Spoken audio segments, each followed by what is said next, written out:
When your morning starts, make sure to look around for the right company to serve you everything you need to know about what's happening around you. That's why you need VOP this morning, because we will climb this far to give you a voice in what's going on, from news, reviews, politics and the economy, sports and even entertainment. Join us weekdays 7 a.m. to 9 a.m. right here on VOP TV. VOP TV. Now you have more than a voice.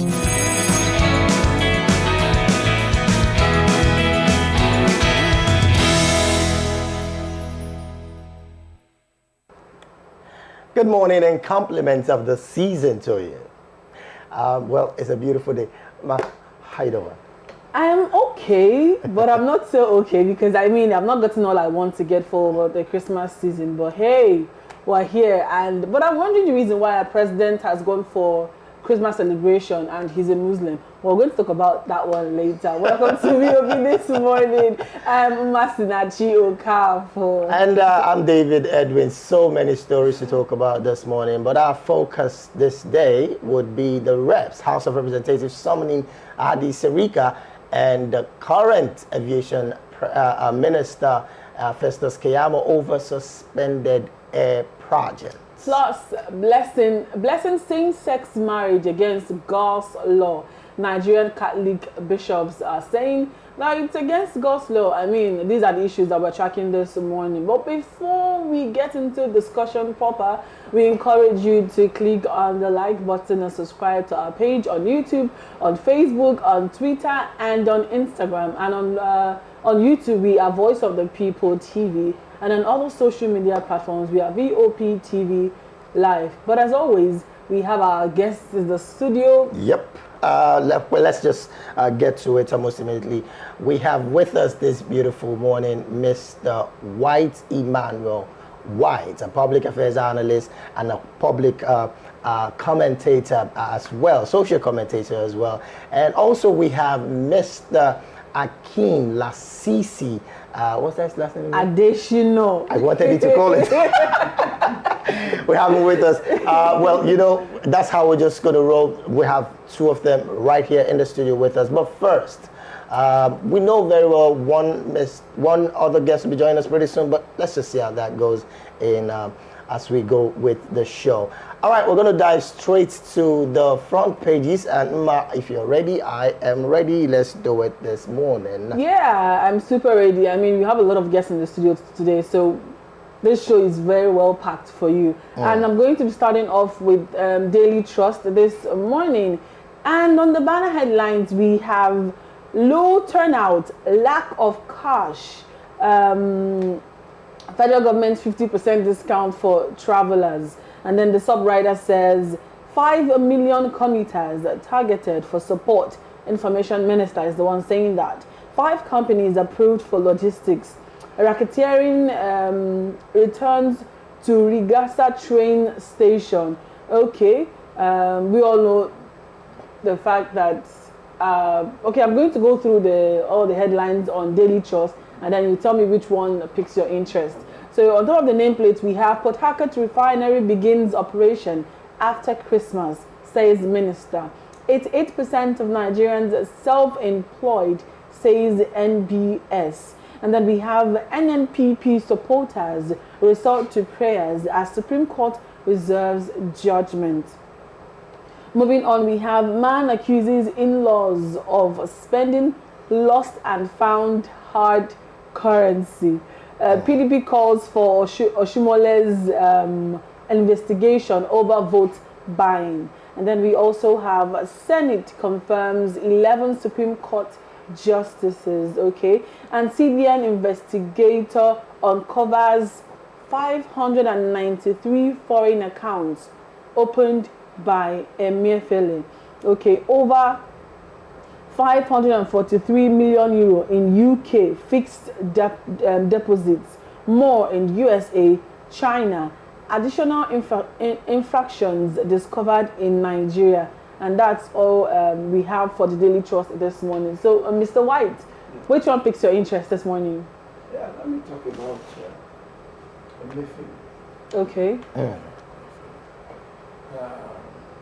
wonder why the federal government will keep Emefiele still in detention to date. Yes, if Emefiele has committed all the accusation from the federal government, we say okay, until he's proven guilty, he is still innocent. So he is supposed to be on bail and plan his way out.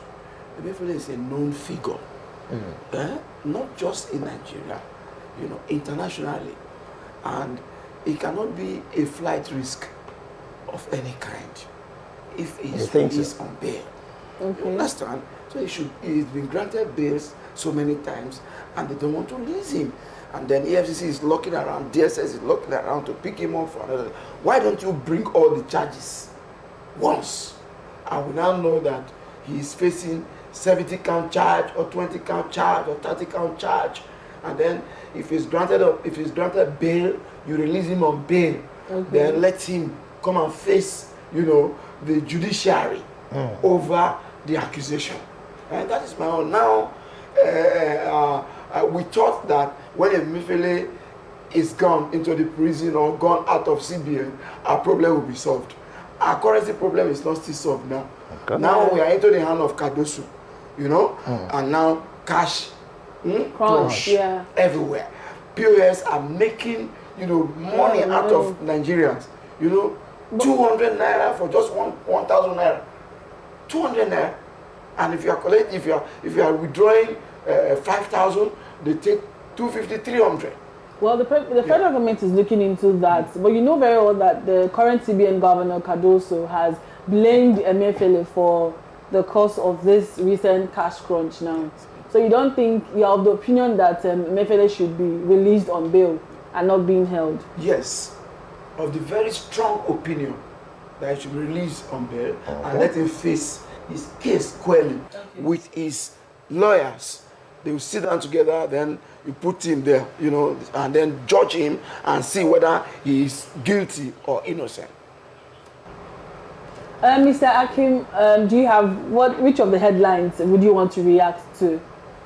I think I can still talk about that of Emefiele. Okay.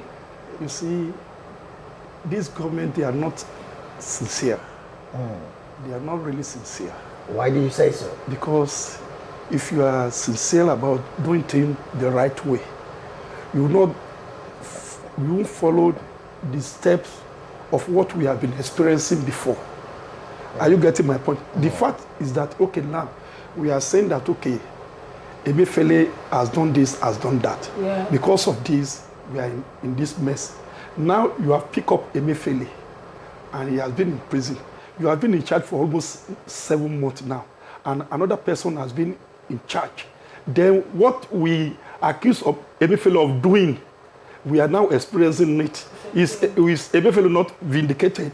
Then why are you keeping him there? Release him. If you have anything against him, charge him to court. Then let him face his charges. The point is this government, they are not really sincere. If you are sincere, you will not be doing the same thing. You need to do things differently. They promise to do things differently. They are not doing it differently. But you know, this headline says that CBN investigator uncovers 593 foreign accounts opened by Emefiele. Propaganda. You think so? Why so? Propaganda. Because you have all those things. Why are you not just keeping him? Let him face it in the court. Are you getting my point? Let him face it in the court. You are not just you are not to tell us. You go and explain that in the court. You have discovered this, you have discovered that. You don't need to be telling us. Tell the court, and the court will be able to establish the fact. It's a propaganda. I don't believe them. You need to corroborate what he's just saying is, it is now press judiciary by the federal government. Why rush to the press and say Emefiele has 593 foreign accounts? Why you were appointed as an investigator? Now you've got those things, you have channeled it to the federal government. Why don't the federal government take that one, take it to court, not coming to press to tell us? We are not the judge now, Go to court take him to court and say, this is what we discovered, and charge him. In that. Not just rushing to press that Emefiele has 593 foreign account in China, in Holland, in Britain, in this and that. No, it is wrong. It's not very right. Another interesting thing, the issue of this deduction in the transport fares. Yeah, I was about to say. We would get to that. Let's just pick some other papers because we have so much to serve this morning. We'll dive into the Daily Independent. Now, the banner headline of the Daily Independent says NNPC attains mechanical completion of Port Harcourt refineries, achieves flare startup of refineries Area 5 plant. Dangote refinery gets second 1 million barrels of crude. Now that's an interesting one. Also, at the top there of the Daily Independent, you also discover that federal government unveils transport companies participating in Tinubu's 50% rebate. Okay, that's a good one. On Rivers crisis, you find there at the front page of the Daily Independent, PDP blast Lamido over utterances capable of dragging party down. Now that is a really, really interesting one there. Also, you find there at the front page of Daily Independence, reps summons ex-aviation minister Serika over Nigerian air project. Also, you find here that federal government plans to increase flying hours to Sunset Airport for the UTAD. Also, you find that the Supreme Court reserves judgment in Yusuf Gawuna's tussle for Kano gubernatorial polls. Also, you find the Senate confirms 11 Supreme Court justices, and also NEC raises committees on economic affairs, crude oil theft management. Now, NEC is the National Executive Council. Also, you find there Angola leaves OPEC. Angola leaves OPEC, and then again Tinubu arrives in Lagos for Christmas. And below there on the UTAD, Governor Nwifuru approves 100,000 naira each for workers. That sounds like a very laudable development. All right, that's about it for the Daily Independence. I'm going to come to you, Mr. Akeem. Which of these news stories would you want to react to? See, one thing about me is this. When I hear government saying something, I'm not always excited about it. So which would you like this issue of Port Harcourt refinery to start operation in January. You see, I can only believe them when the pump price of fuel is sold at 200 naira. But it's just a process. I mean, it's just a process. You see, one thing is this: they know how to deceive Nigerians. You think so? Yes, they just want. That's what they want people to hear, and that's what they are dishing out. But practically, have you seen it? Does it reflect? So this paper here says it achieves flare startup of refineries Area 5 plant. So it means a particular part of the refinery has started working. They are the one that released it. They are the one that released that information. Let us see that refinery in operation. Then we can now say, okay, it's working. So in other words, you're not believing what one thing, I'm not always excited about whatever they are saying. That's me. Mr. White, I don't believe them. This is a government on lies. I want to believe you are very certain of what you're saying, so that your views and opinions are yes, that's a my reflection of yours. That's my but opinion. then the government should also have some slack. We should cut them some slack when they come out to say, hey, we have achieved flare startup in a particular plant of the refinery, right? And I strongly also would share the opinion of the fact that whatever they say, it is up to us Nigerians to identify how truthful it is, not just say let me just buttress my point. Okay. The fact is still remain that, okay, yes, we want to produce. Refineries just want to work, and we are now producing. But the main issue has not been addressed.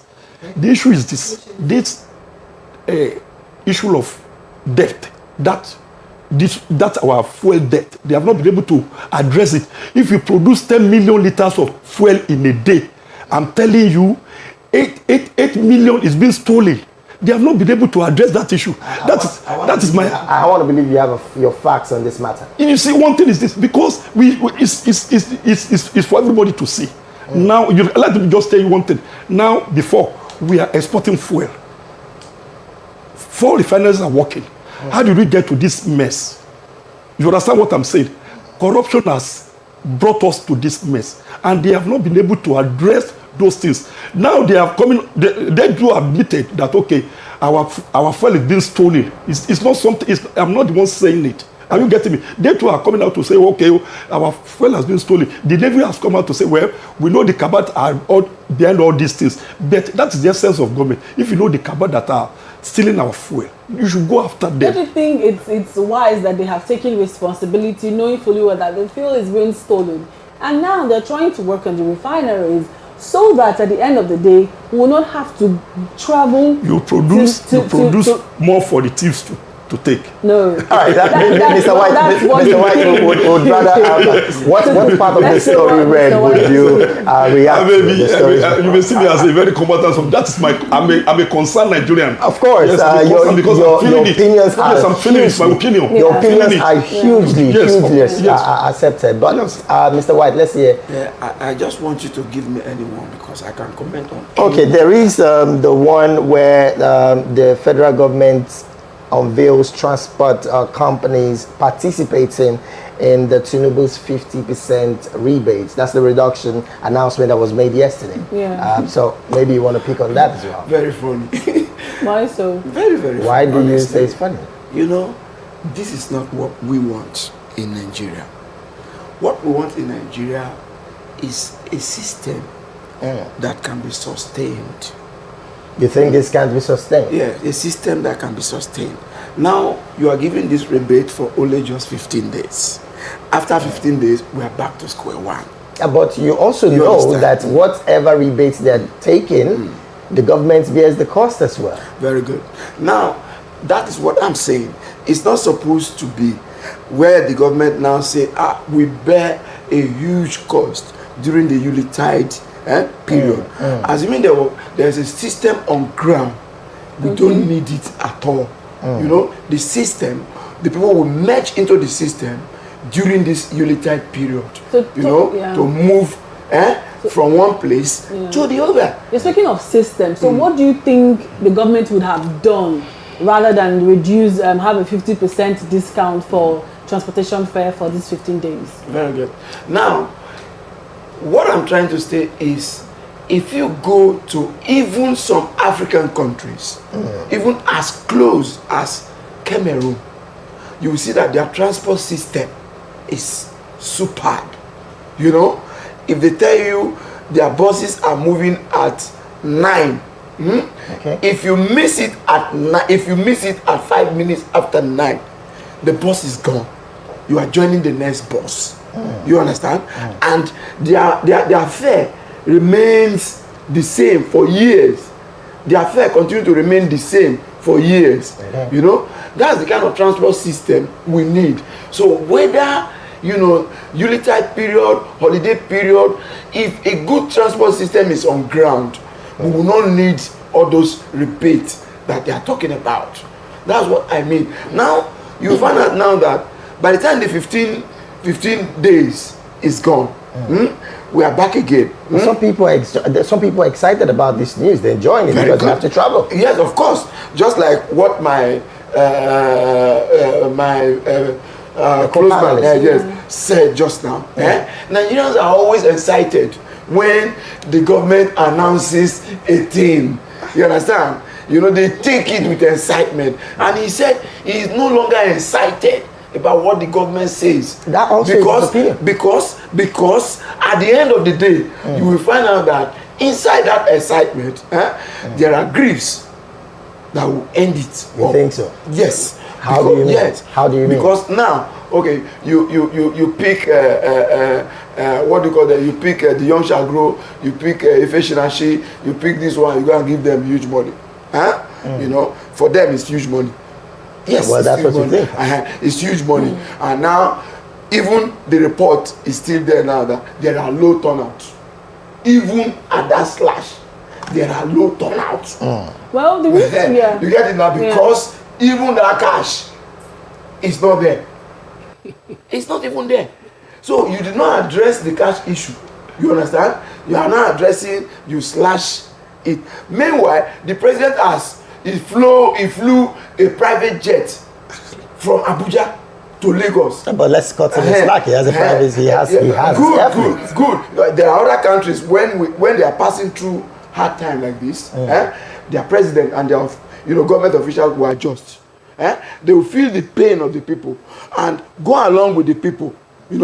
Honestly, I really think that the president should be cut some slack. He has a family, just like you and I. Good. He's going to meet his family. Good. So and of course, so what you're trying to say now is, if the president have a tiny little bit of space where he needs to meet with his family, we shouldn't go. Okay, Is that what you're implying? No. Let me put it very straight. When late Mandela, when he was president in South Africa, he goes on holidays in different villages within South Africa. Okay.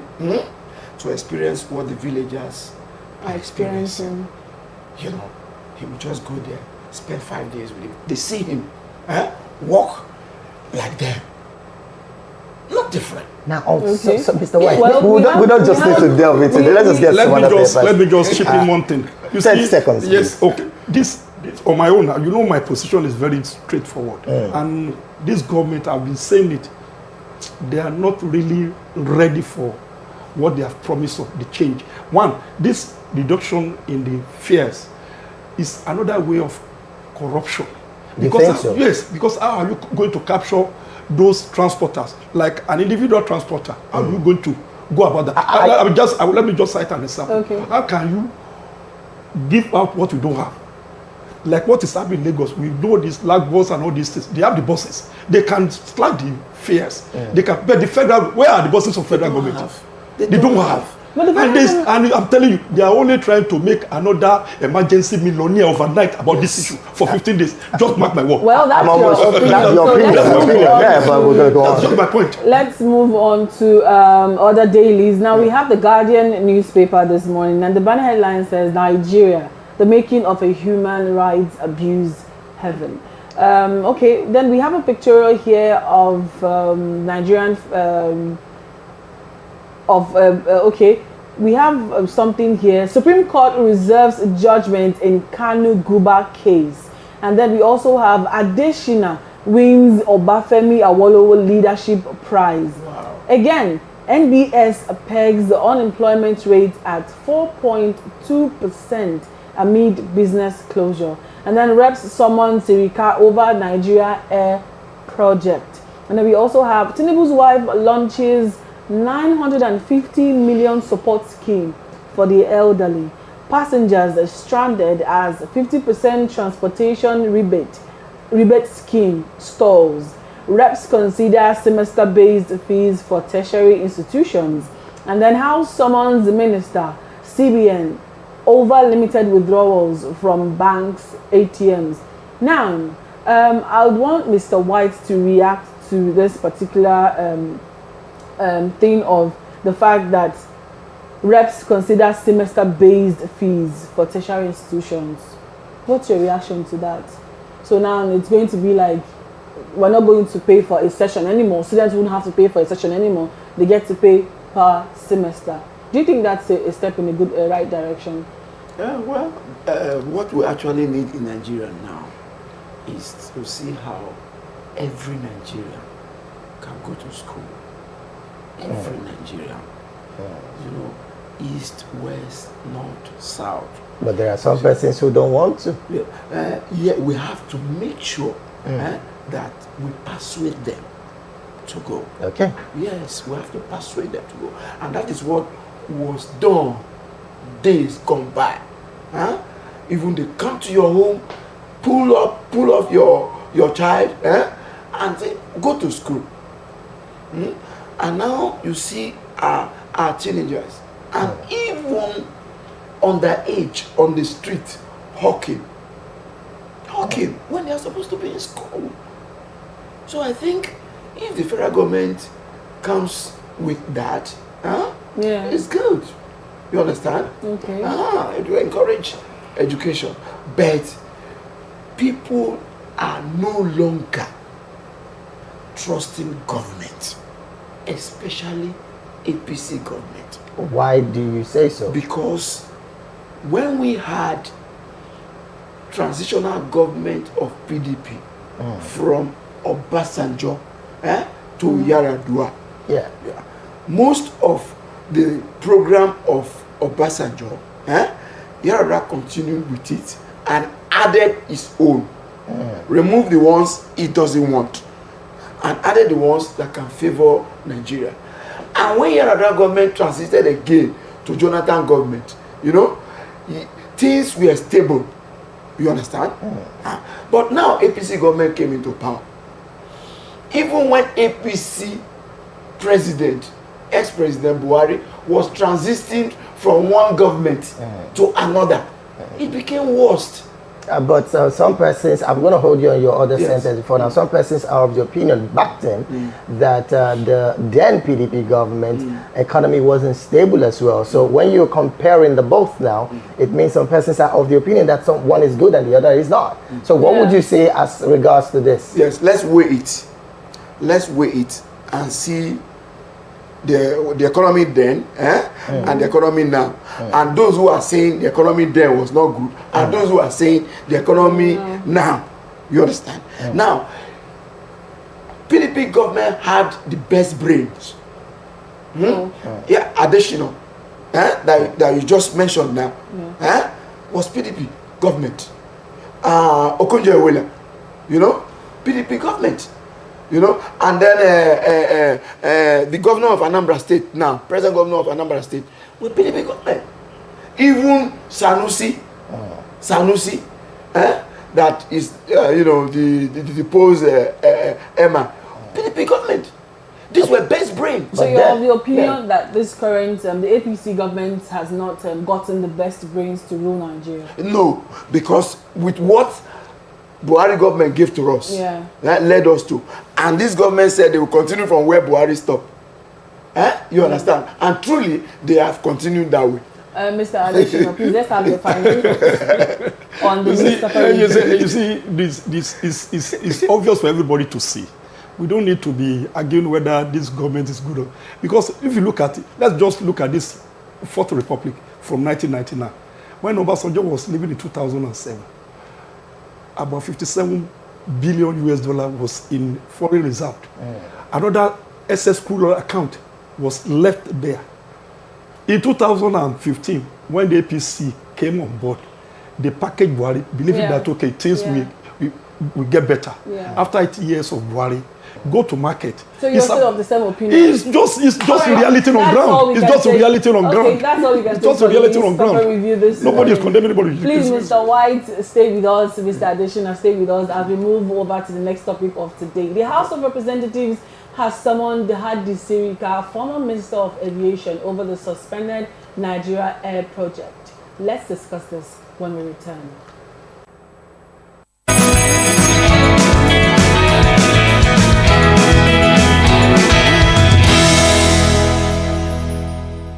It's that time of the year when love and laughter fill the air and add to our glow with holiday cheers. It has been a tradition for almost every Nigerian to create memorable experiences every Christmas celebration, holiday, and the birth of Christ. VOP, in search of people's beautiful memories, took to the streets to hear those fond memories in their hearts and those amazing compulsory traditions they observe every December. For my families, that's very paramount. After then, we go visiting. That's my parents. That's where we do our Christmas. We had our Christmas 25th. We go visit my parents. But one thing I cherish most is ability to reach out to people. Especially the less privileged. see our body to say, okay, how one or two to do that to give to people what I know I can give to them. So what I do in my house, if I'm at home, I cook rice, chicken, and I share to my neighbors because it's a season of love. Make myself happy, have to buy things for myself, cook good food for myself, just make myself happy. That's tradition. Okay, for me, one, I go to cinema or I go to beach to have plan ahead to get them anything, even if something of 200, and they'll be okay with it because they don't really know the value. What they know is that you bought something for them to wear. Hello people, keep watching Voice of the People TV, and I wish you a very prosperous Christmas and a new year to come. Yeah, this is the right station for everyone to watch. So I wish everybody at home, everywhere, in the corner of the whole four corners of the world, Happy New Year, Amen. Merry Christmas and Happy New Year as well. And that is on today's Xmas report. Christmas is celebrated in most parts of the world on the 25th of December every year. Many adults and children look forward to the month of December for some obvious reasons. Apart from being the last month of the year, December is synonymous with fun, merriment, parties, lavish spending, travels, and many more. As the year comes to a close, especially in Lagos, carol tunes are heard from the loudspeakers of CD merchants. The melodies are heard even at the bus stops or on the streets by these CD hawkers. That sweet melody is usually what reminds many that Christmas is around the corner.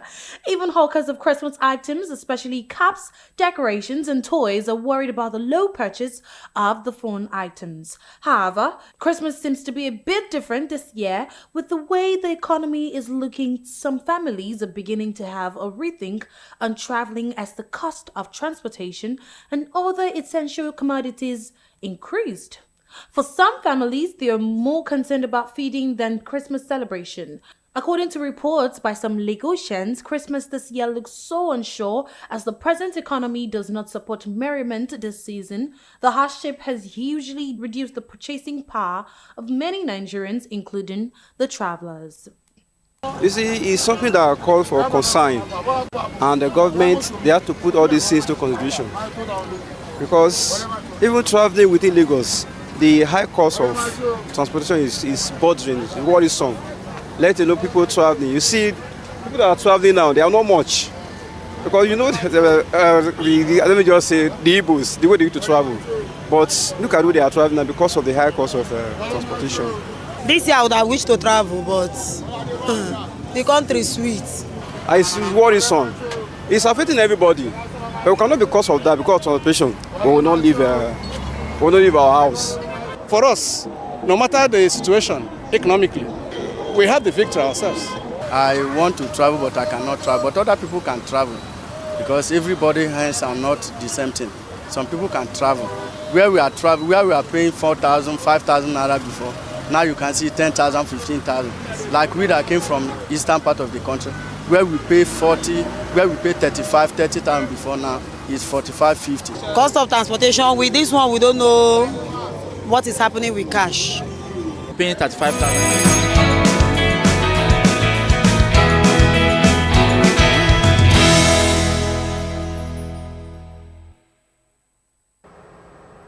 Welcome back. The House of Representatives has summoned Hadi Sirika, former Minister of Aviation, over the suspended Nigerian Air project. The former minister is expected to brief the lawmakers on the status of Nigerian Air before he left office. Sirika is also to provide insights on a wide range of controversies and allegations surrounding the project. The lower legislative chamber also invited Festus Keyamo, the current Minister of Aviation and Aerospace Development, and Chris Najomo, Acting Director General of the Nigerian Civil Aviation Authority, that's NACA, and local airlines operators.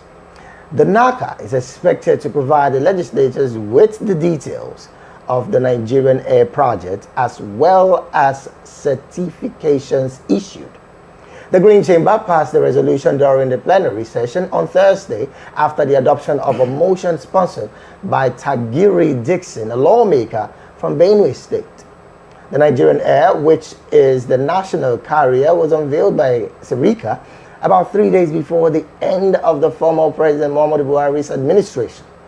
While moving the motion during the plenary, Dixon claimed that Buhari's government spent billions of naira ostensibly to acquire the said national carrier, but the status of the project remains unclear, regardless of billions of taxpayers' funds utilized on the project. He said if the negative trend is not investigated, it may lead to issues with accountability and continue to be a recurring expenditure item in the federal budget. We have with us virtually this morning Barrister Eluche Eze, who I believe is with us as well. And yes, still we have with us live in the studio Mr. Akeem Adeshinola Sisi and Mr. White Emmanuel White, who both are public affairs analysts and commentator, and we definitely will be getting to them on this. But first, I'm going to go straight to Barrister Eluche. I don't know if you're already here with us this morning. My first question is going to go to you, Barrister. The aviation minister, and of course he doubles as the aerospace development person as well, on Monday faulted the agreement the country signed with Ethiopian Airlines on the proposed national carrier, Nigerian Air. He said it would be irresponsible of the federal government to follow through a deal that gives monopoly of Nigeria's aviation industry to a foreign entity. Barrister Eluche, what is your take on this particular statement by Minister Festus Keyamo? Well, Mr. Thank you very much for having me on. Thank you, sir. The reality is that the particular statement by Keyamo about having a foreign entity be part of our aviation industry, or even be part of the management of the national carrier, being against national interests, is not really the truth, because the aviation industry globally is a multinational industry, and people go for the best. There are several countries which have other nationals or other countries who help them to manage their airline. The issue is, once things are done transparently and in terms with global best practices, there is no problem. So the problem per se is not that Ethiopian Airlines is coming to be part of the management of Nigerian Air, but rather the lack of transparency. There are several countries. The Ethiopian Airlines has proved globally to be one of the best in the world. It ranks with the best airlines. So if you do things properly and they come in as as partners to help manage your airline, there's no problem with that. Like I said, in the case of the Nigeria Air, whatever name they call it, from the very onset, it was a fraud craftily perpetuated by the former aviation minister Sirika. You think so? Why do you think so? No, I mean, no. Okay, why do I think so? See, when he was trying to fly this kite, the practitioners in the industry, from the NCAA, from the various private sector operators, they were all like trying to say, look, this is not how these things are done. This is not how these things are done. Let us know what exactly you're doing. Let us know where you're bringing these flights from. Let us know the details of what you're doing with Ethiopian Airlines. Let there be transparency. That was the issue. Everything was shrouded in so much secrecy. And like we all know, nothing that is hidden that will not be unearthed. So that is the basic problem with the Ethiopian Airlines Nigeria Air marriage. And it had to fall because fraud never lasts for long, truly.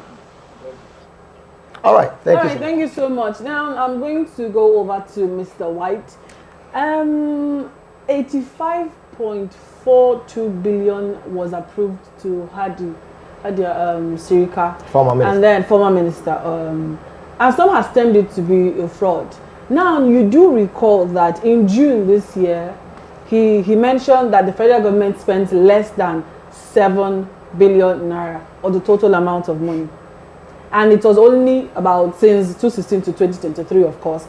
And then he also mentioned that people like Nnoli Nnaji, that was the aviation minister, came out to tell him that, that he wants, I think, 3% or so of the shares for him and his people, despite the fact that we have other Ethiopian airline and others that own shares in this business. What's your reaction to that? Thank you very much. I so much like the last speaker.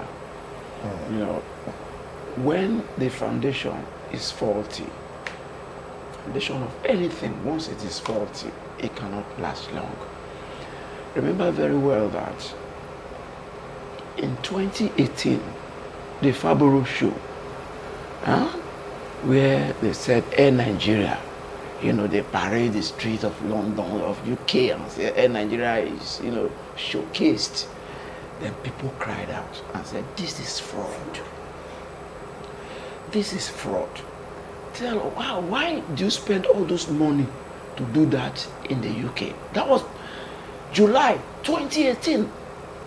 And then we were told then that in July 2023, you know, that the Air Nigeria will be fully established. Yeah. Then people were saying, so many people said that, Ethiopia Airlines is trying to buy Air Nigeria, wholesale, you know. They said no, nothing like that. The argument went on, and now we went to arrange with Ethiopia Airlines, you know, hiring an aircraft and paint the outside and put Air Nigeria there. Do you know that when they were launching it, the president and those that went to launch it did not go inside the aircraft? Do you know why? The reason is that inside the aircraft is written Air Ethiopia, Ethiopia Airline. You have a fact to this, sir? I'm telling, okay, you go back to the pictures of when it was launched and see whether they went inside. Now that brings me to this question, Mr. Akin. Ethiopia Airline was inside, on the seat, on everywhere. Now it was launched a few months to about 3 the days. end of 3 days. Yes, 3 days to the end of Buhari's administration. Yeah. So now a school of thought kept wondering why the rush? Why the rush? So what's your take on that? You have asked me why the rush. Now, you see, there's one thing I always say, that because we have a country, and if a country is not working, you know that this country is not working. I must say this country is not working. You think so? Yes, of course. With what we are seeing, it's not working. Now, the rep has summoned Sirika, but the rep that collected 160 million vehicle, they did not say anything wrong with the reality of today. Now, wearing somebody doing wrong thing. You see, one time we're expecting is that an independent body should be established to get to the root of this matter, so that we'll be able to have been saying it. If we don't kill corruption, corruption will eventually kill this country. I'm saying it. We just want somebody that will fight that corruption, and I don't believe this present government can do it because they are part of it. Don't you think that that's the reason why the rep has actually summoned It's like a pot calling kettle black. Nothing will come out of it, I'm telling you. All right, Mr. Akin. Nothing will come out of it. And not only that, nothing will come out of it. The Sirika is supposed to be in prison right now. Why so? Why? Now, with all these tons of accusation, which is the same accusation heaped on Emefiele, and Emefiele, they've not even they detained him before investigating. So why not detain the same Sirika before investigating? Now you are investigating, you left that one to be working free. Aviation minister, he was a special figure in Buhari's government. None of them discovered all these things. Why it was going on? Yes. It is now they are now discovering it. You can see the. All right, Barrister. Barrister, will come to you on this, and I hope you're still with us. Do you see the lower chamber investigating and further order for prosecution on the former minister Hadi Sirika, particularly on all of the allegations that have been tabled by the aviation space? Do you see the lower chamber investigation and further order the prosecution of Hadi Sirika? Well, the House of Reps does not really have the power to order prosecution and all that stuff. We can only investigate, and then, but what are you really investigating?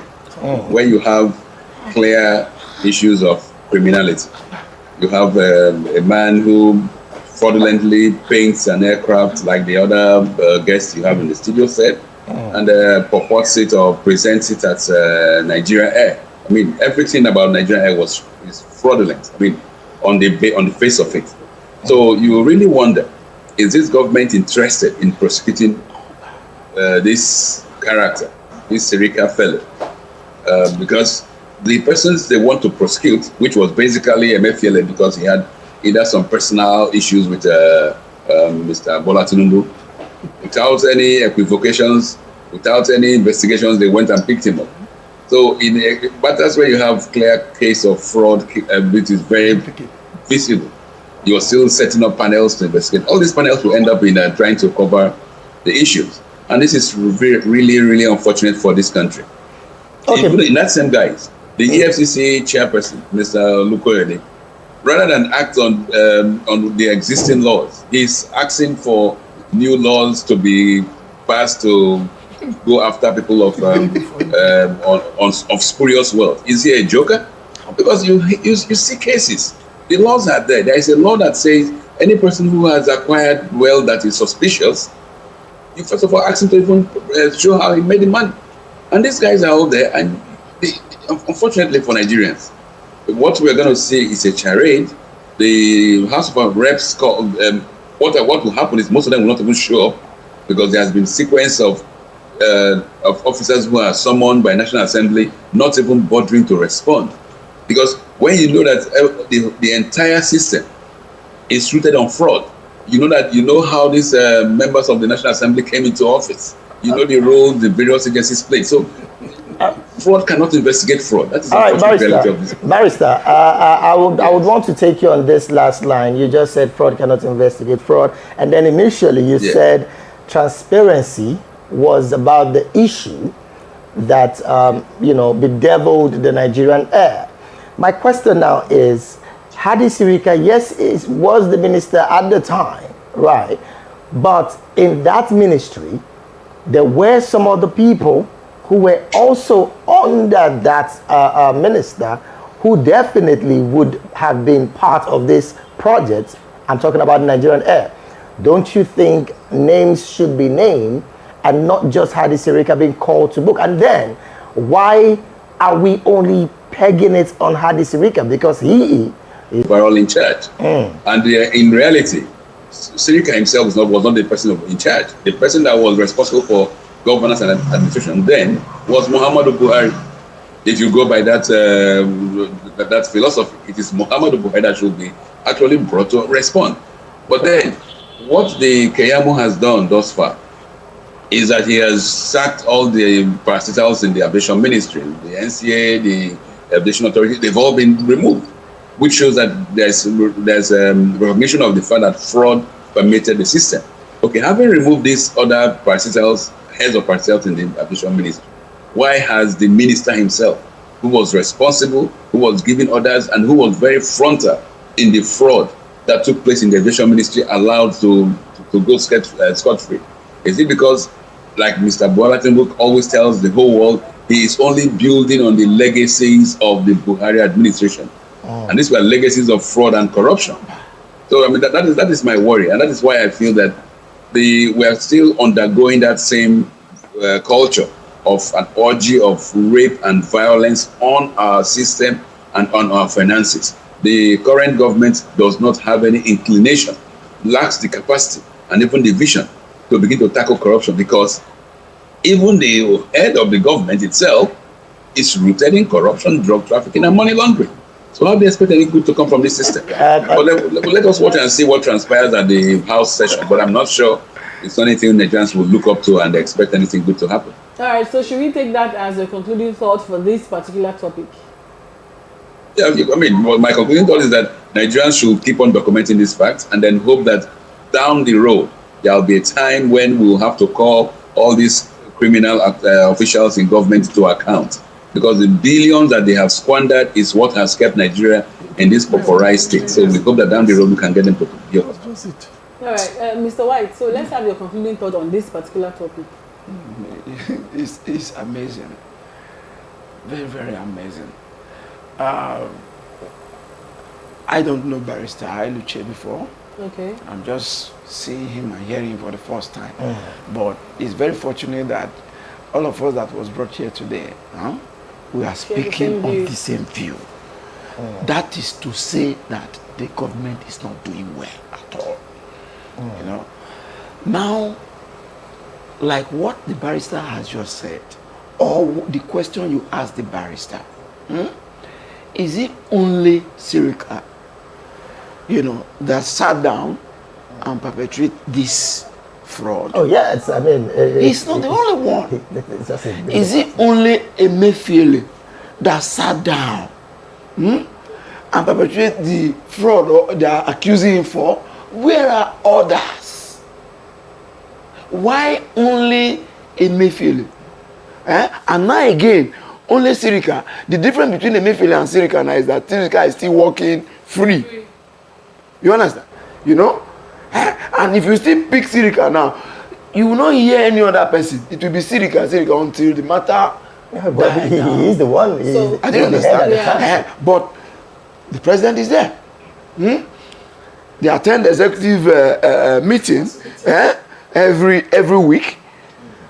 So the minister can be asked questions. How about this? How about that? But nobody's saying anything about that. You get it now? So actually, from the beginning, the foundation of this Air Nigeria was built on fraud. And that is why we're having what we're having. You mentioned that the government is not working. Don't you think that a school of thought would say that Nigerians are expecting so much from the government in just 7 months in power? Oh, my God. 7 months is a lot. I mean, a lot. I mean, owing to the fact that there are too many things to be done in the country as well. A lot. A lot. The president has said it's a renewed hope. That's his agenda for the country. That's very, very annoying. So very, very annoying.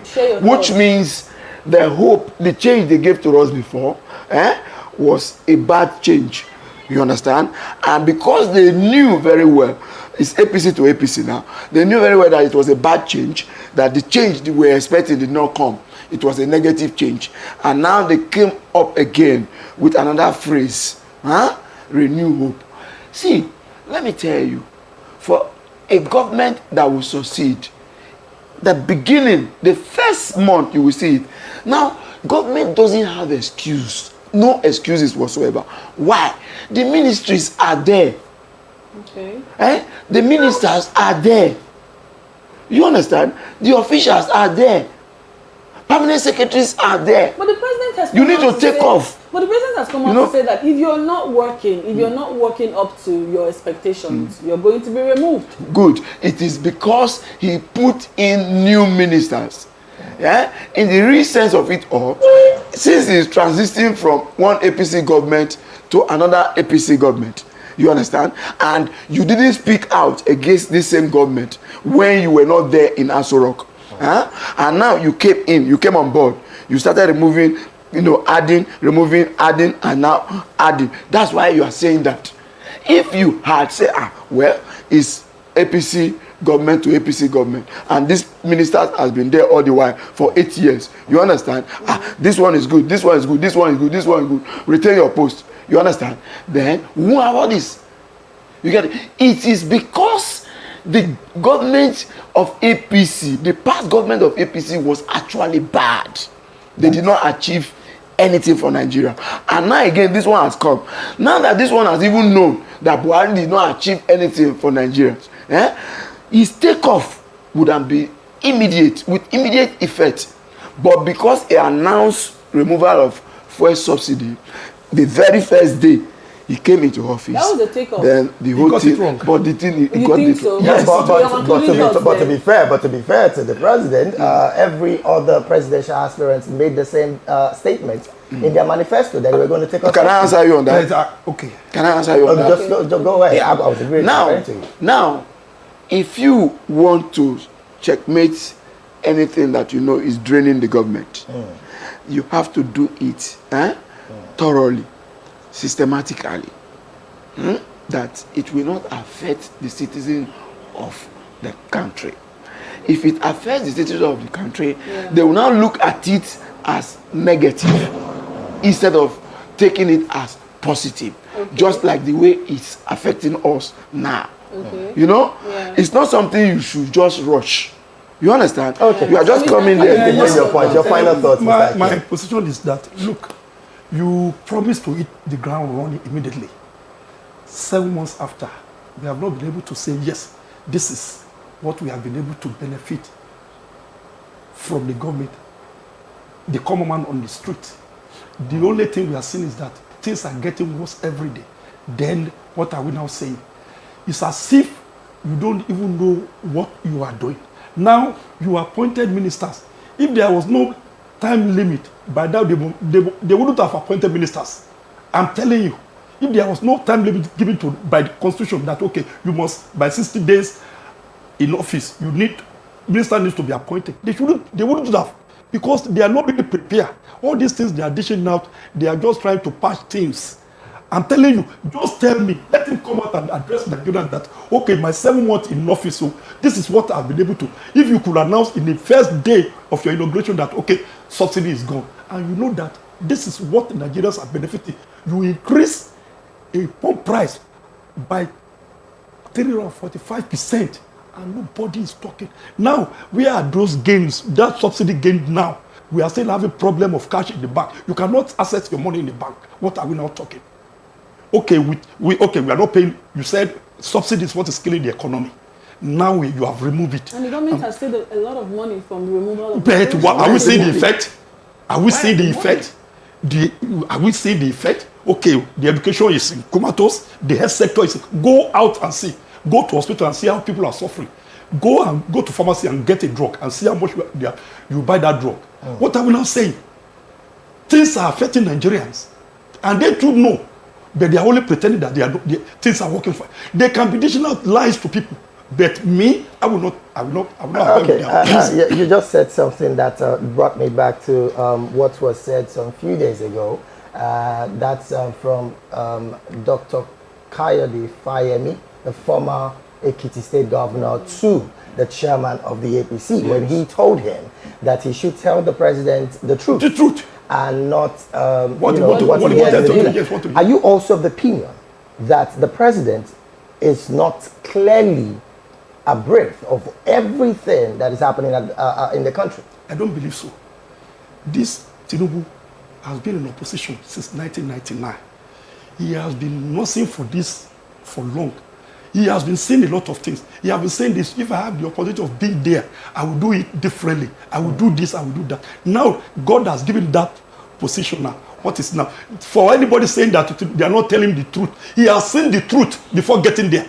Okay. Because there was a time he accused the president. He went to Buhari. People are suffering. Then they should tell, he himself should know that people are suffering. Thank God he's coming to Lagos. He's coming to Lagos. He will see the suffering on the streets. Well, that seems to be a big one. Barrister, I know you're still with us. I would also want you to help us with maybe 2-3 sentences, particularly on the last issue I just raised now about the president getting to know the truth, the real truth about what's happening in the country, as told by Dr. Kayode Fayemi to the chairman of the APC. What do you think, and what's your final thoughts on this in less than 30 seconds? Tinubu has been the leader of the APC before he became president of Nigeria. He's aware of the whole truth, and he knows what he's doing. He came in with a mindset. He came in, announced that he will remove the fuel subsidies. He came in with punitive policies that were determined to hurt the common man. So he knows what he's doing. And the fact is that he knows that Nigerians will not even respond. So he'll keep on pushing. So it's up to Nigerians. The day we say enough is enough, then enough is of all this nonsense. But as long as we keep on keeping quiet, this man will continue to push, push and push. Those who are in Lagos, who know how he ruled in Lagos, know that he doesn't give a damn. And as long as he thinks he has the wherewithal to enforce his force on the country, he will do what he has to do. Okay, thank you so very much. Can I just say something? Mr. 10 seconds. Okay. 10 seconds. Now, the president knows what is happening. I remember during the Obasanjo's time. You think he knows? Yes, I remember during the Obasanjo time. Because Obasanjo is a farmer, Obasanjo went to the market and bought egg, just egg. And when he bought egg, when he saw the price of the egg, he said, not the same egg I sell in my farm. For such and such amount, why are they selling it this amount like this? No. He came out. Then you can also see Akwili that was in that government. Never allow any pure water to be increased from that 5 naira. If they attempt it, the woman will shut them down. And then the thing was stable until that woman Thank you so very much, Mr. White, on your opinion. Well, gentlemen, please would urge you to stay with us. Barrister White, please will ask that you also stay with us as we go for this quick break. Up next on VOP this morning, blessing same-sex marriage against God's law. Nigerian Catholic bishops have come out to say there's details on this when we return. Stay with us.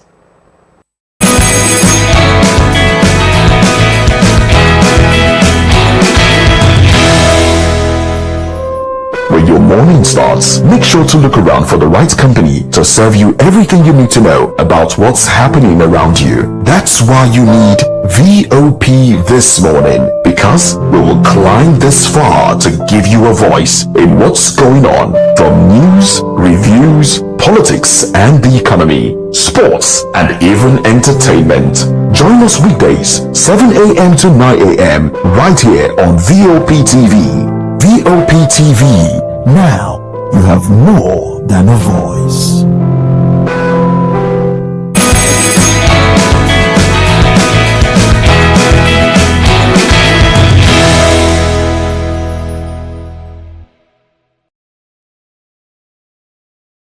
Welcome back. The Catholic Bishops' Conference of Nigeria, CBCN, says blessing same-sex marriage is against God's law. The Nigerian bishops have come out to say who were acting to the controversy arising from Pope Francis, his directive that Catholic priests can bless same-sex couples. Also said blessing same-sex marriage is contrary to the teachings of the church. The laws of the country had the cultural sensibilities of Nigerians. Now, the bishop said that this is a statement made available to newsmen on Thursday in Ibadan. The statement was signed by CBCN President and the Secretary, Most Reverend Lucius Ugoji, and the Most Reverend Donatus Ogun, respectively, and other executives, of course. We still have with us in the studio Mr. White, Emmanuel White, a public affairs analyst, and also Mr. Adeshino Akim Lasisi. And then also we also have virtually Barrister Eluchie Eze. So I'm going to start off with Mr. White. Now, there's been a controversy between blessing same-sex marriage and not blessing same-sex marriage. Now, the Catholic priests have come out to say that it's against the Bible, that it's not supposed to be practiced. But the Pope is saying something contrary. So what's your take on that? I have a different opinion about this issue. And I will not mince words to give out my candid opinion. God sits in heaven and oversees the affairs of the earth. And every sin that we commit is made known to him, even from heaven where he oversees the affairs of the earth. Now, I can say it is the priest here in Nigeria that is opposing their pope. Because already they are workers under the pope, that administration. For instance, Redeemed Christian Church of God has administration, and it doesn't vary from UK to Nigeria or US to Nigeria. Whatsoever the general overseer and the church governing council, says, it stands and rules, the ones, the church here and the church there, whether UK, Spain, or anything. Now let's look at the gay issue, this same-sex marriage. Now in Nigeria, we know that there are gays. They are even in the prison. They practice it there. Okay. Yes. I mean what I'm saying, and I know it. They are in the military. They are there in the police force. Do you have your facts about it? Yes, I'm telling you. I used to have a police friend who told me that that he's a police. He said, if you want promotion, you submit. I said, yeah, you get promotion. He told me.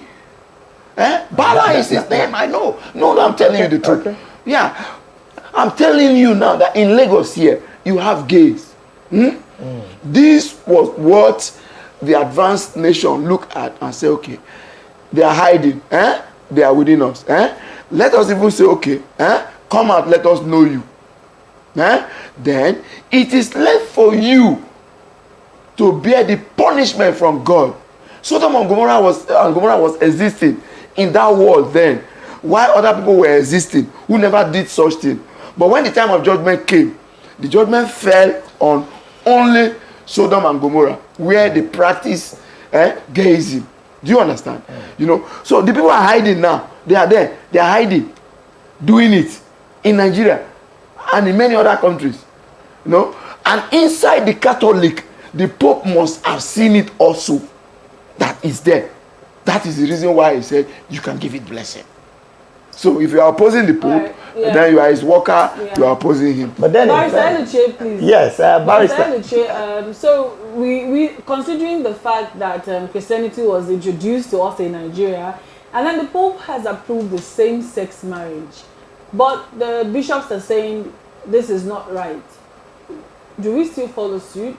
How do you react to that?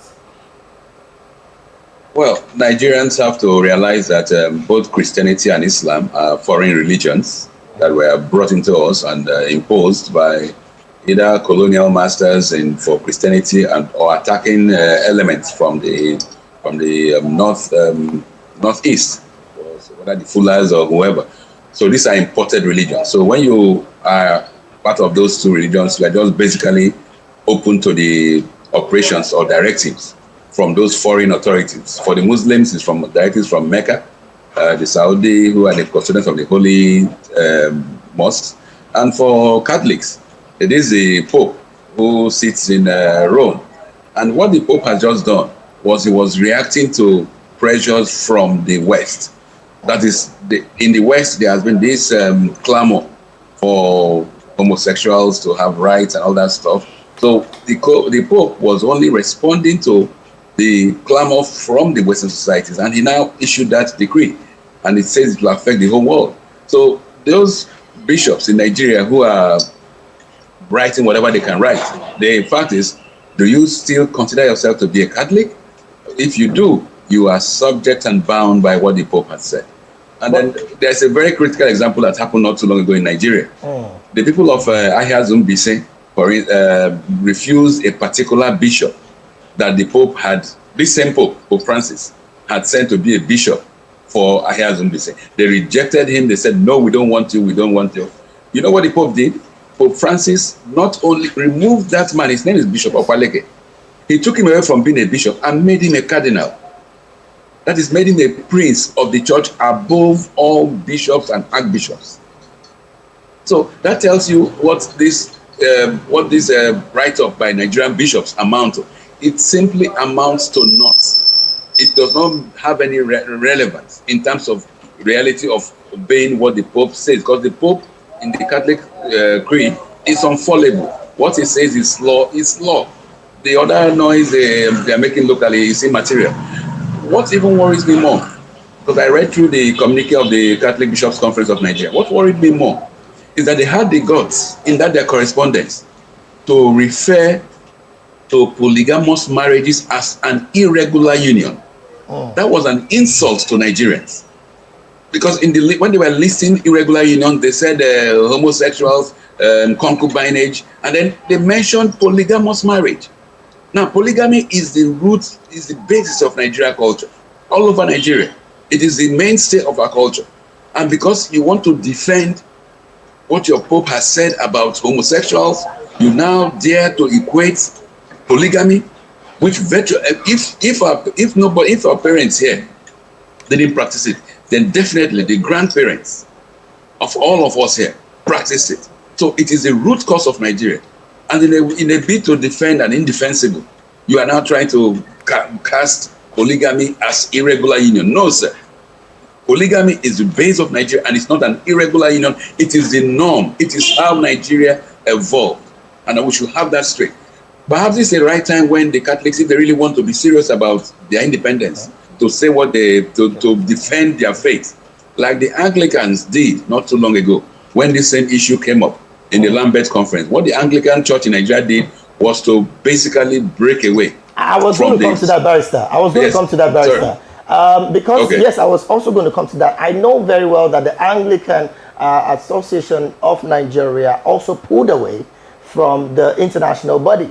Are we saying now that following the communique signed by the Catholic bishops that they are also having that kind of plan from pulling away? And is it legal that they pull away as well?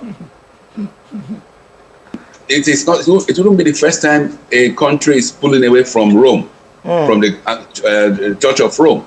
Okay. Because in China, they have a Chinese Catholic Church. The bishop, the archbishop, everything is from China. They don't take crap from the Pope. Because if you agree to take funds, to take directives from Rome, more of this will be happening.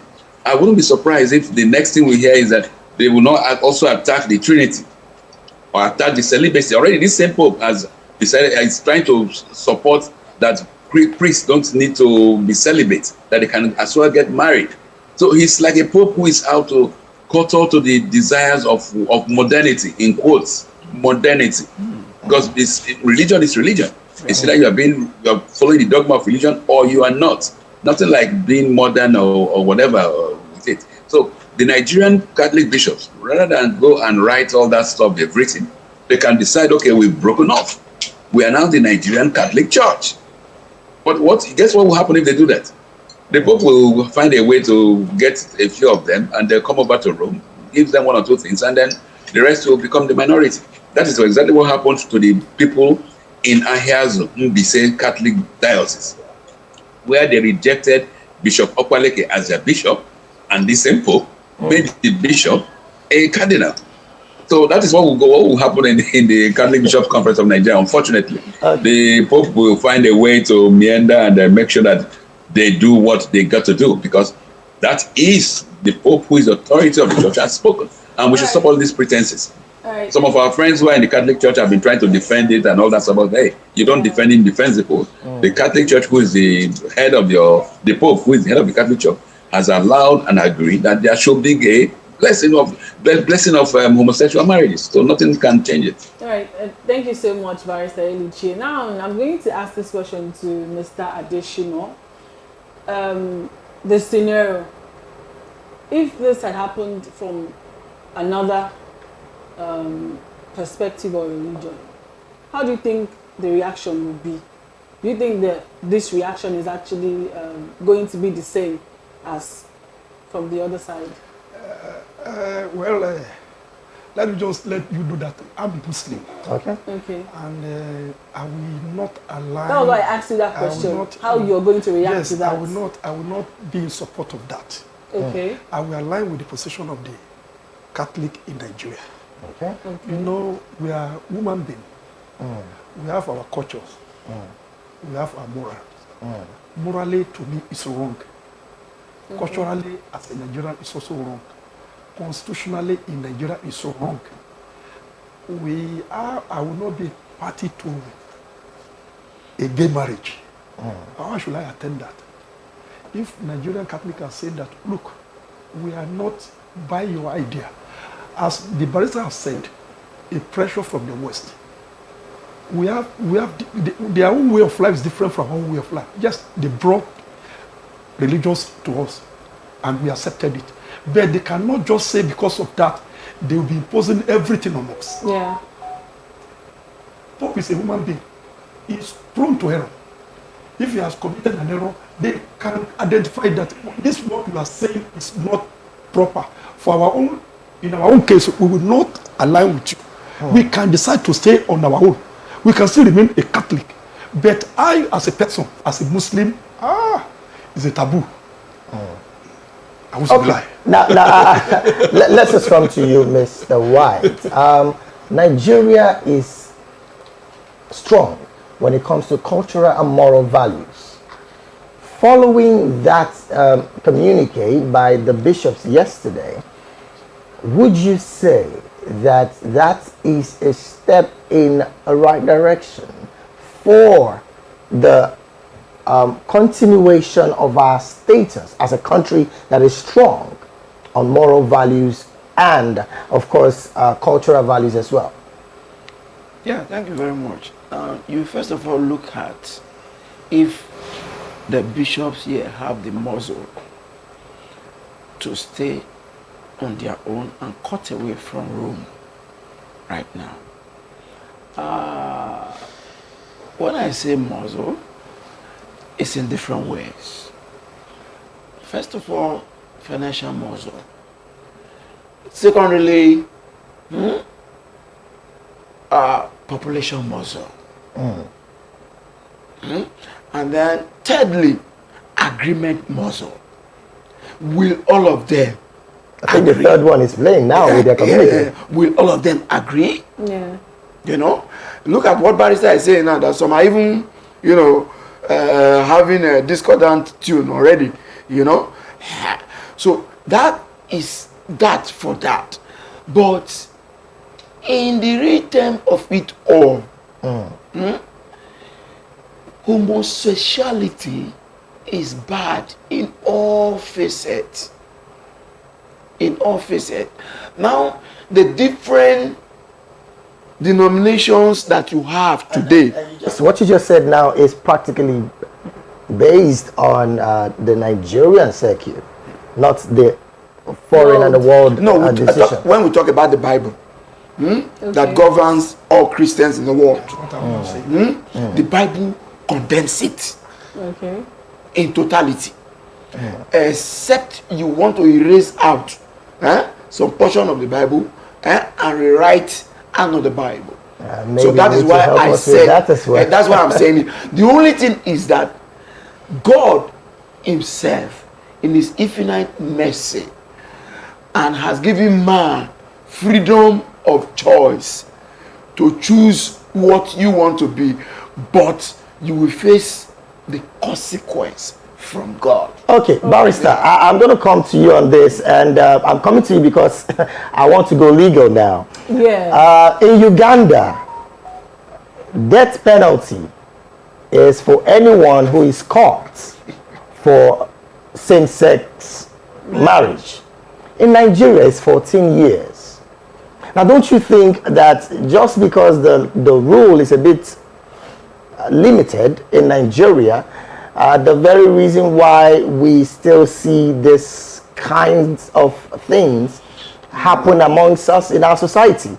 Or, that's the first one. And then secondly, what would you say that the government can do better to be very strong in defending our moral values and culture? Well, thank you very much. You see, every country makes its own laws based on its own preferences. True. In the United States, in part of the United States, like in California, when you are seen with any quantity of marijuana and you are arrested 3 times, it's called the 3-strike law. You have a life imprisonment. Even if you have 1 joint and you are caught 3 times, it's life imprisonment. So the issue of laws depends on what a country feels like. So if Uganda feels like that offense requires whatever penalties, that is their own issue. And if Nigeria feels its imprisonment is okay for it, that is our own problem. The issue is, was that law, did it emanate from the people? And if it did, so be it. So what the government can do to ensure that it abides or it upholds the moral values. Morality is not just by sexual perversions. A country like Nigeria where corruption reigns supreme, what moral flaw is greater or worse than like the one we discussed earlier, when somebody just creates a bogus airline and takes over $1 billion? And so what moral authority does our government even have to begin to punish moral issues when they are so kleptomaniac? They are virtually kleptocrats. So we have to ask ourselves that basic questions. The worst sin or the worst crime is not same-sex issues. There are ways they can be addressed, and then it's unfortunate we're making it's now being topical, but my stance is that it's a personal preference. As long as you keep it personally to yourself, you don't come and flaunt criminality before the public. Otherwise, every state has its rights and powers to take drastic actions. And let me correct one impression. People refer to it as gay. I even had that word mentioned about 2 or 3 times. The reality is that it's a coinage. The actual thing should be SAD, which is sexually agreed deviance. But then they're able to manipulate words and throw it out, and then people key in.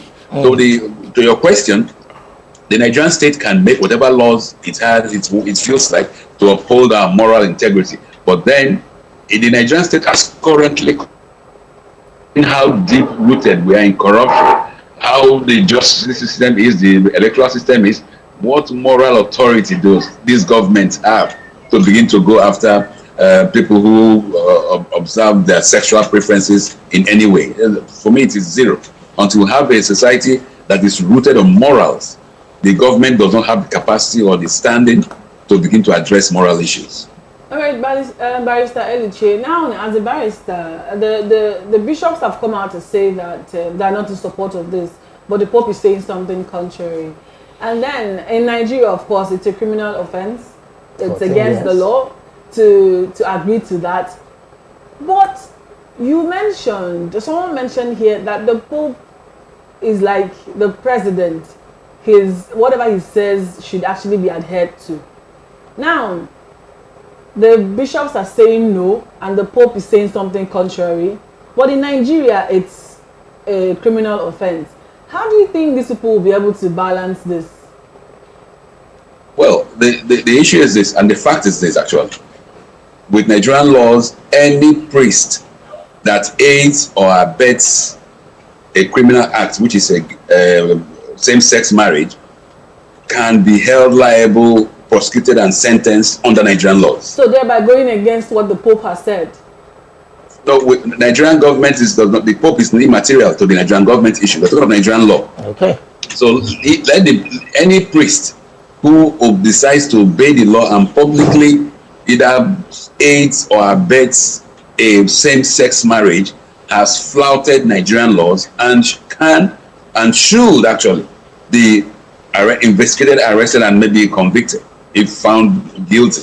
That is Nigerian law for you. What the Pope has said is on the issue of religion, so it does not affect or impact on the local laws we have in this country. If they want to do those kind of blessings, maybe they should go to Rome and do it. But under Nigerian laws as presently constituted, under the extant laws of the country, aiding and abetting same-sex marriages in any form. And we can actually subsume or presume that when you bless such unions or such relationships, you have aided and or abetted it. So any police officer or even a private citizen can actually do a private citizen's arrest and they hand over to the police of any priest who decides to obey what the Pope has said. Because if you do that, you have decided to disobey Nigerian laws. And then the issue of our sovereignty comes into question. All right, then thank you so much. Like I keep on saying, is that the issue? When we are overwhelmed by massive corruption, people can't even eat, people can't even travel because of what the state has become. So those in government are stealing so much. So why pursue rats when the house is on fire? That is my question. So why not give us your concluding thoughts on the first topic and this one as well, as we wrap up the show? The first topic is that the Bola Tinubu regime has a lot of its that it needs to do. I mean, corruption overwhelms it. The Mr. President has a backlog of antecedents of past acts which does not put him in a good stead to attack or take care of corruption or any moral issues. That is the problem we have to bear for the next 4 years. With regards to the issue of same-sex marriage, I personally, it's a personal issue and they should keep it personal, but once you bring it to the public domain, then and it flouts public laws, you should be ready to bear the consequences. For Nigeria, for now, it's a criminal act and then it should be punished accordingly until our laws get changed. Thank you so Thank much. you. Mr. White, please, can we have your concluding thoughts on the first and the second topic? Yeah, you mentioned Uganda. Yes. Yeah, and you find out that why did Uganda come up with such law? Uganda came up with such law because the people are there. The people practicing this homosexuality are there. See, the law has not helped us in any way, not even in the Bible. That was why God said, by reason of the law shall no man be justified. And God came in with grace. You know, it is grace that is covering us all. In Nigeria, it is against the law of the land. But you find out that Vatican City is a country of its own. And the Pope is the head of that country. They have their soldiers, they have their police, they have their everything. That's just you over-exaggerating it. Vatican it's in Italy. Italy is a country on its own. So when you say it's a country, the city itself, everything about Vatican City is like a country. It is the Pope. I think that's for use of better words. It is the Pope that controls everyone there, not the Italian government. Okay. You get it now? So now, every Roman Catholic don't flout the Italian government rules. No, every Roman Catholics, whether in Rome or outside Rome, you understand? They all take orders of worship, serving from the Vatican City. That is why anything they write out when you go to their church in the morning, anything they write out, that's what they will read, that's what everybody will follow. It is from the Vatican City. So now, like she was saying, that the Pope, contrary, it's not the Pope that is contrary now. It is the priests in Nigeria here that are speaking contrary to the dictate of the Pope. So I think if they have the muscle to break away from the Roman Catholic, then they should do that. But I doubt if they will have the muscle. All right, let me just come to you and we have your final thoughts, Mr. Akeem Adesina. There's a school of thought that says ignorance of the law is not absence of the law. There is a law in Nigeria that governs us, and there is a law that states that same-sex marriage is not allowed in the country. 14 years precisely, if you're caught. From your perspective, and of course your final thoughts, do you think this law is still fair enough to have permitted that we start having this discussion? Because when you get to Uganda, just like I read out earlier, the sentence is death sentence. And there is no discussion of any of this kind. Now my question is, do you think the law in Nigeria should be amended to even make it more stringent? That we are not having this conversation here. Your concluding part. Well, I think with what we have on ground,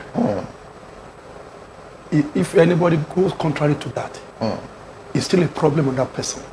14 years imprisonment is not a joke. If you know that, okay, you want to practice this and you are caught, you go to jail for 14 years. Is it a joke? My position is that When the law says this is our position, you go contrary to it, you bear the consequence. All right. Thank you, gentlemen, for coming.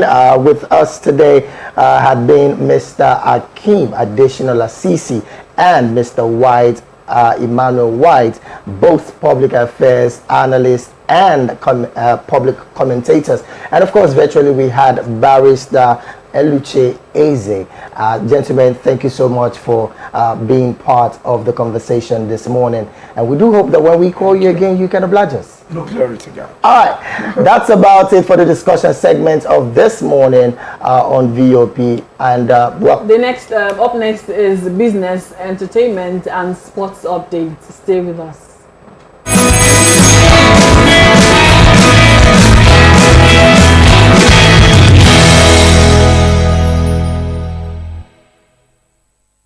It's that time of the year when love and laughter fill the air, and hearts are aglow with holiday cheers. It has been a tradition for almost every Nigerian to create memorable experiences every Christmas celebration, holiday, and the birth of Christ.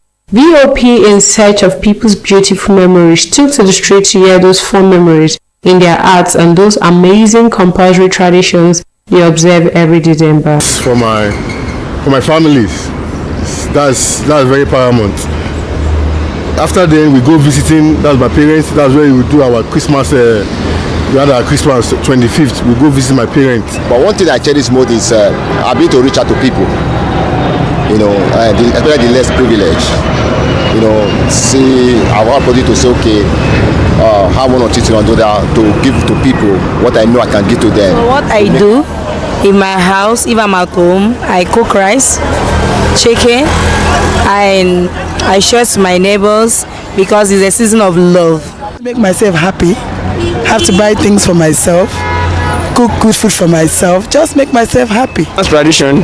Okay, for me, I go to cinema or I go to beach to have plan ahead to get them anything, even if something of 200, and they'll be okay with it because they don't really know the value. What they know is that you bought something for them to wear. Hello people, keep watching Voice of the People TV, and I wish you a very prosperous Christmas and a new year to come. Yeah, this is the right station for everyone to watch. So I wish everybody at home, everywhere, in the corner of the whole four corners of the world, Happy New Year, Amen. Merry Christmas and Happy New Year as well. That's it on today's Xmas report.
that time of the year when love and laughter fill the air and hearts are aglow with holiday cheers. It has been a tradition for almost every Nigerian to create memorable experiences every Christmas celebration, holiday, and the birth of Christ. VOP, in search of people's beautiful memories, took to the street to hear those fond memories in their hearts and those amazing compulsory traditions they observe every December. For my families, that's very paramount. After then, we go visiting. That's my parents. That's where we do our Christmas. We had our Christmas 25th. We go visit my parents. But one thing I cherish most is ability to reach out to people. You know, especially the less privileged. You know, see our opportunity to say, okay, have one or two things do that to give to people what I know I can give to them. So what I do in my house, if I'm at home, I cook rice, chicken, and I share to my neighbors because it's a season of love. To make myself happy, have to buy things for myself, cook good food for myself, just make myself happy. That's tradition. Okay, for me, one, I go to cinema or I go to beach to have plan ahead to get them anything, even if something of 200, and they'll be okay with it because they don't really know the value. What they know is that you bought something for them to wear. Hello people, keep watching Voice of the People TV, and I wish you a very prosperous Christmas and a new year to come. Yeah.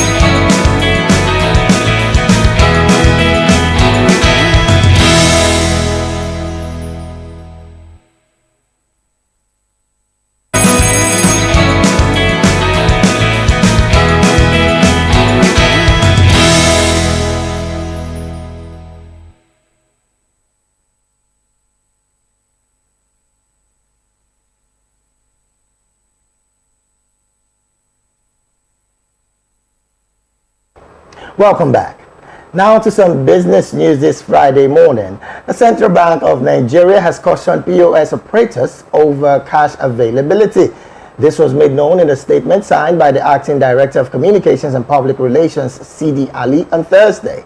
The CBN noted that there is a collision between some deposit money banks and point-of-sale operators affecting the availability of cash and disrupting the seamless circulation of the Naira. The Apex Bank has warned both parties to immediately desist from such acts or face the law. The Apex Bank's reaction came after public outcry that Naira is still not accessible to Nigerians while POS operators have on the opportunity to exploit customers. The Nigerian Railroad Corporation, that's the NRC, says the agency is yet to recover from previous transportation fare waivers by the government. The federal government had on Wednesday announced a 50% waiver on road transport and 100% fare slash for rail transportation as part of moves to cushion the impact of the high cost of living in the country, especially during the U-time.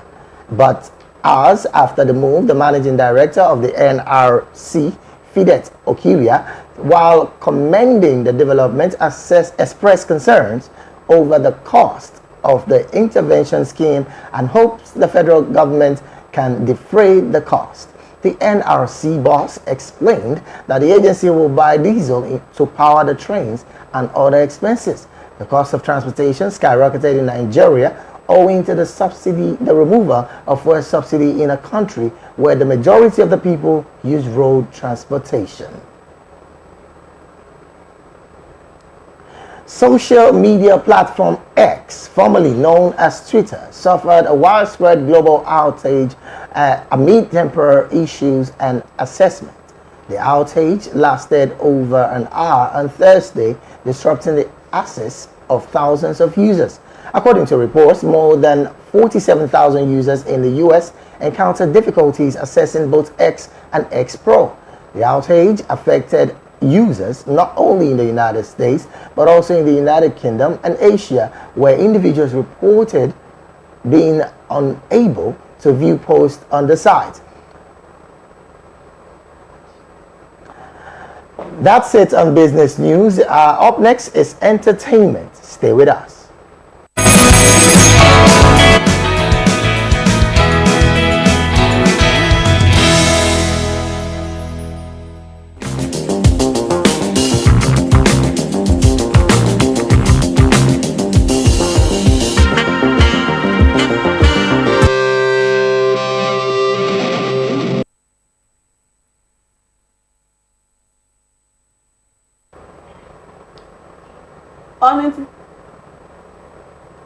On entertainment this morning, we have the popular American actor Vin Diesel.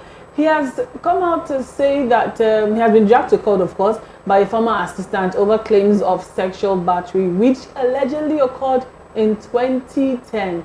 Now, in filings obtained by reports, it was gathered that the traumatic incident occurred while she worked for Diesel on the set of Fast 5 in Atlanta. According to Jonathan, Diesel invited her into his suite and then in a hotel, of course. When she tried to escape, she claimed that the movie star forced her back into the room, pinned her to the wall, and began to grope her even when she continually screamed for him to stop. Now, the assault allegedly continued when Diesel forced her to touch his private part, saying that she was not able to, of course, escape that, being that they were in a hotel room.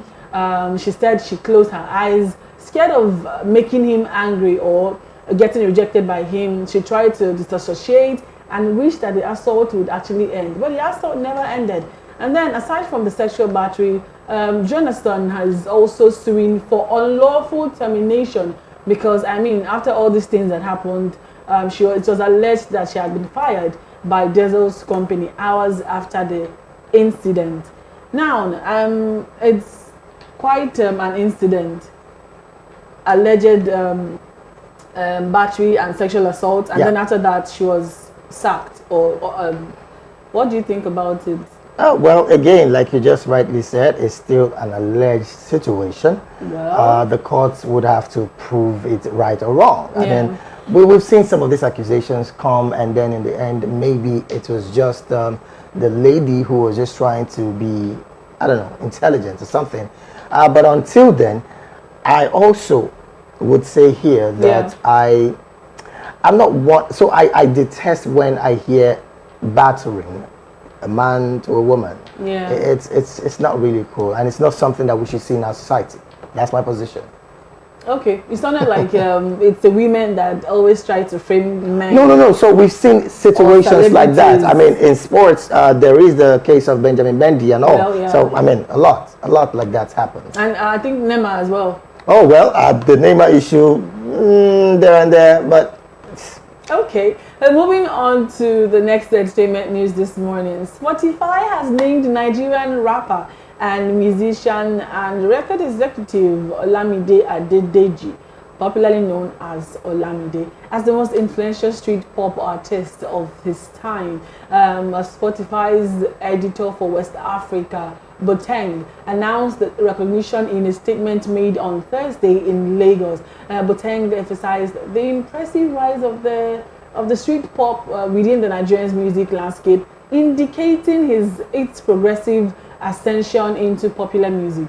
And then she lauded Olamide's extraordinary contribution to the rise, emphasizing his critical role in bringing street pop to global recognition as a unique music genre. Okay. Are you a fan of Olamide? I'm a fan of good music. Ah, good. This is you're trying to sound smart right now. No, but that's the truth. I'm a fan of good music. Olamide, Wizkid, Davido, Burna Boy, Two-Face. The host is tell us you know about them. It's okay. So moving on to Big Brother Naija right now. The former Big Brother Naija winner, Josephine Otabo, we also know her as Fina.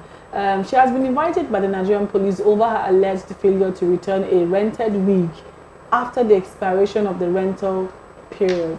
Okay, recall that a hair vendor recently called out Fina for allegedly refusing to return a rented wig after the expiration of the rental period.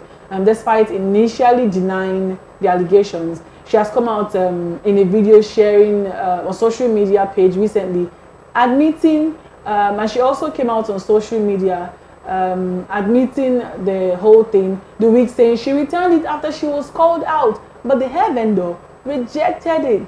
Now, according to her, she decided to keep the wig because the damage the hair vendor did to her was more than the price of the wig. And she also said the hair vendor came to her house with some police officers and dropped a letter after they met her absence. Now we have on the screen a video of Fina reacting to the allegation being meted on her. Privilege matter. It is not an issue of privilege, save. I pay not be free. He even overcharged me because that was what that useless girl that abandoned her children.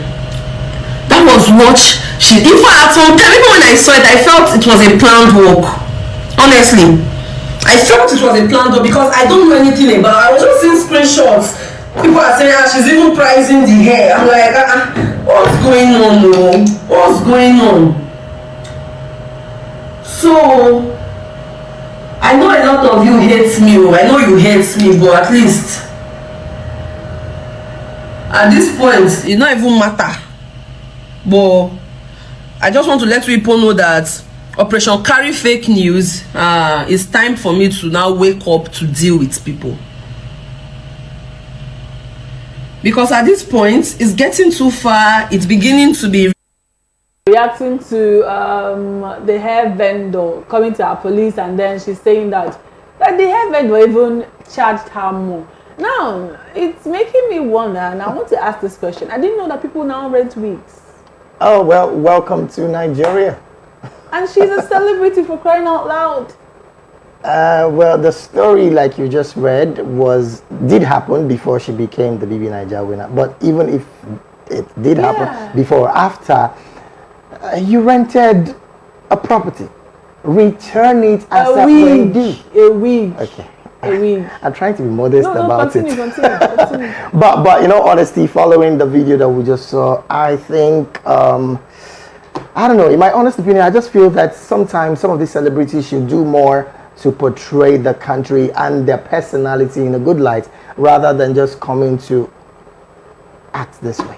I'm shocked. I didn't know people now rent wigs, actually. Again, welcome to. Would you allow your girlfriend rent a wig? That is it on the entertainment this morning, because I wouldn't want to answer that. Thank you so very much. All right, next would be sports with James Adoye standing by. Stay with us. We'll be right back.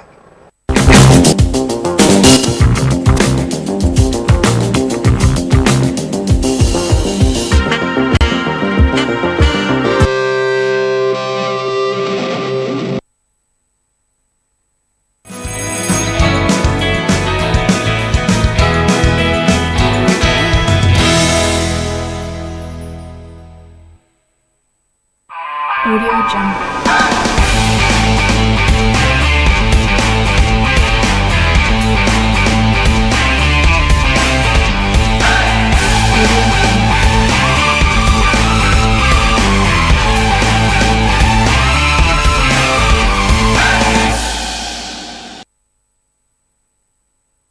Welcome back. Well, let's just dive into some sporting activities, and of course, helping us with this morning is James Adoye. James, a very good morning to you. Good morning, James. Good morning to you, Mercy. Please, I'm tempted to ask you if you would ever allow your girlfriend to borrow a wig before you go. Please stop asking this question. No, I want to know. I want our viewers to know. Oh my goodness. Do you rent wigs? Yeah. Well, you saw from what Fina said. So would you allow your girlfriend to rent wig? Yes or no? I don't know. Footballers don't rent wigs, so let me talk about footballers. Okay, no problem. Go ahead. So quickly to the world of sports. It's time with our local scene. We have yesterday Odion Igalo came out in an interview to converse for more inclusion of local players in the Super Eagles.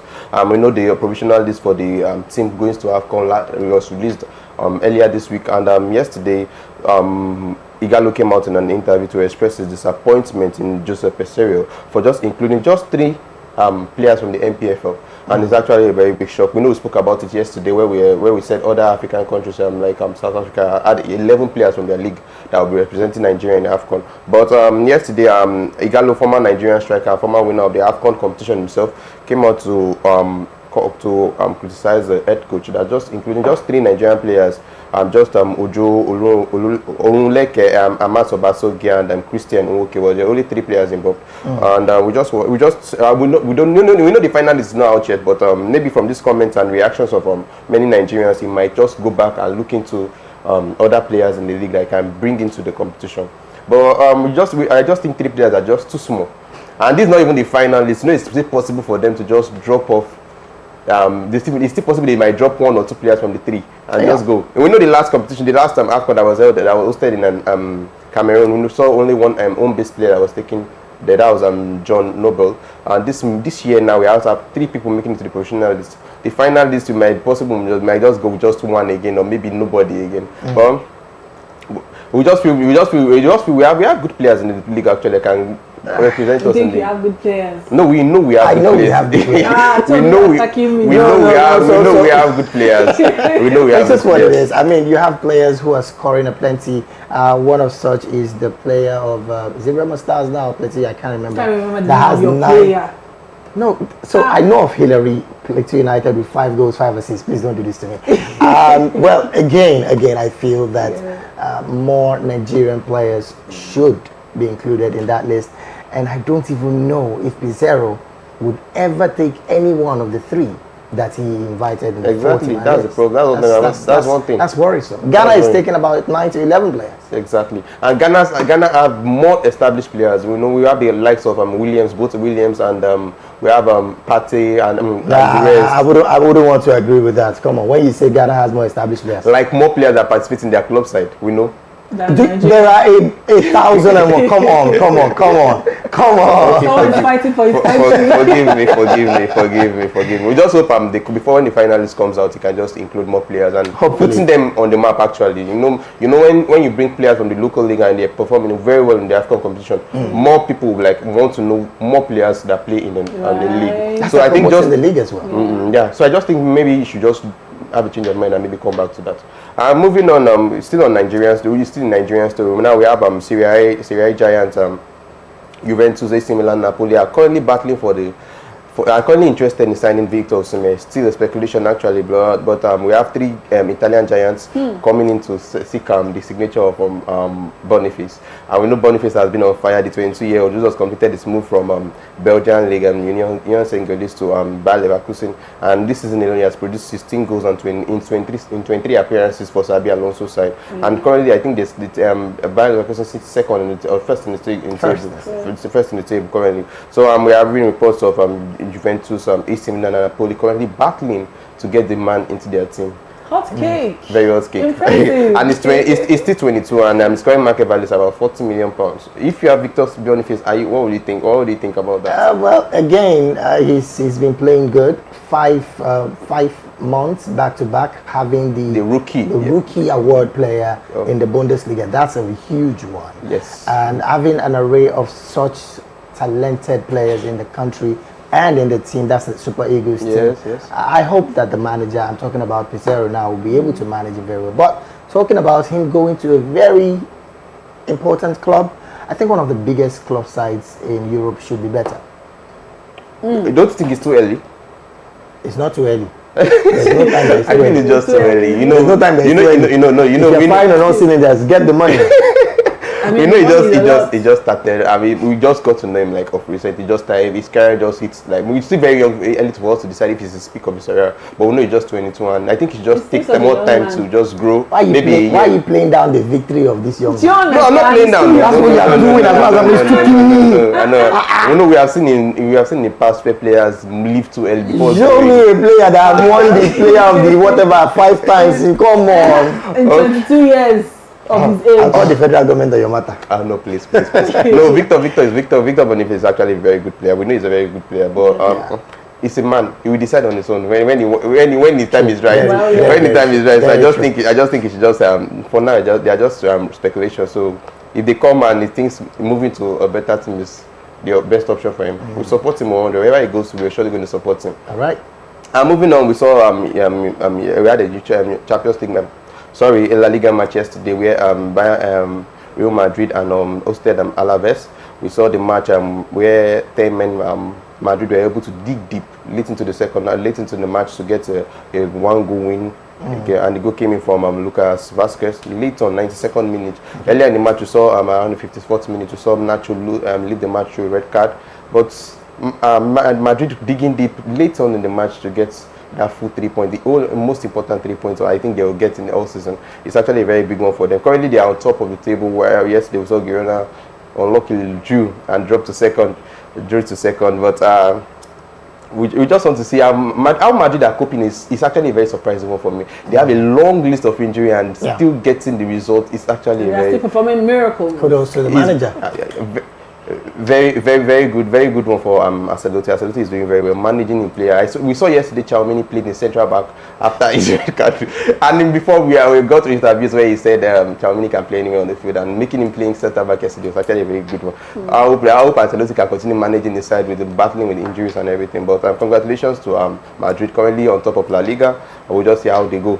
That will be that on sports. We know it's a weekend actually, and we know the football that comes. So we'll come and update him on Monday if his team will be winning on those. Well, with that, we wrap up the show for today. All right. Thank you so very much, James, for being here. And that would be the size of the show this beautiful morning. My name remains David Edwin, and I always say, don't forget to always pray for Nigeria. There is no great nation like ours. Have an amazing day ahead. And on behalf of the team, I'm Master Nachi Okafor. Do not forget to join us on YouTube. We are Voice of the People TV, and on other social media platforms, we are VOP TV Live. Stay tuned and have a wonderful day.